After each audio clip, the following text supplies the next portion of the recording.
Hello girls, I hope you are excited for today's outdoor learning. I am so excited to be outside today because it snowed.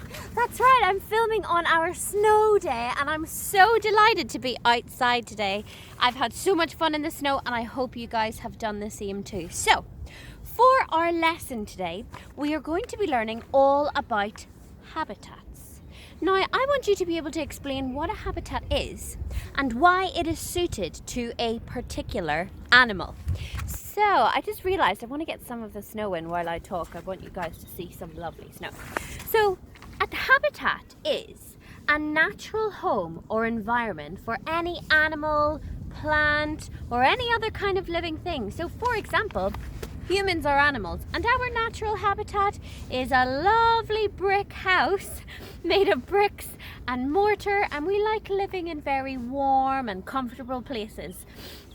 A habitat for a different kind of animal, for example, a bird, is up high in a tree away from every other predator that could bother them in a lovely cozy nest of twigs where they can look after their young.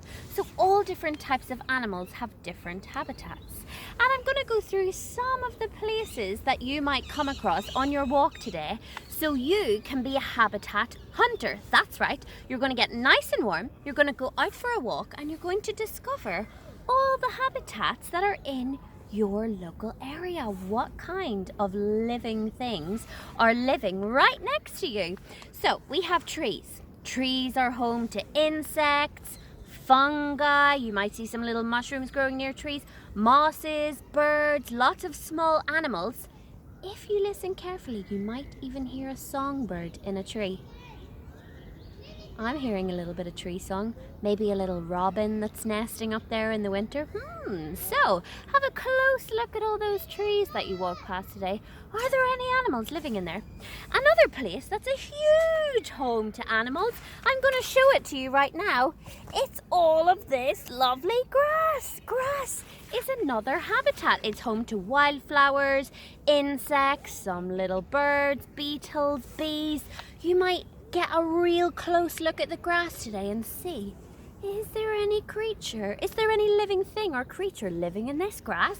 And one thing I would say is to be very mindful of creatures.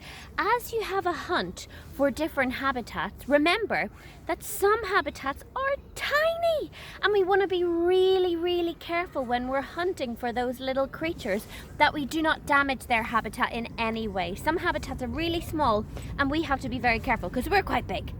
So, another place, maybe in your local area, you might live somewhere next to a river or a pond or some sort of water, and they are home to an awful lot of creatures like ducks, other birds, lots of water insects. So, it's up to you now, girls. When you go for your walk today, take some paper, take a pen, get looking. You are a habitat hunter, so make sure you've got your detective goggles on and get looking for the habitats, the little homes for wildlife in your area. You're going to write down everything that you see, and when you see a habitat, I want you to think, why has this creature, this bird or this hedgehog or this mini beast, why do they live here? Why have they chosen this place? What makes it suitable for them to live here? And I want you to think of some reasons why they might live in that place. And then when you get home, take your notes, go to Seesaw, and I want you to complete the little activity that I've made for you, listing all the habitats that you find today and giving some information about what you have come across, and maybe even some pictures if you've had a chance to take some photos. So, very excited to see all the habitats that you can find today on your walk in the great outdoors, and you never know, you might even get a little bit of snow too.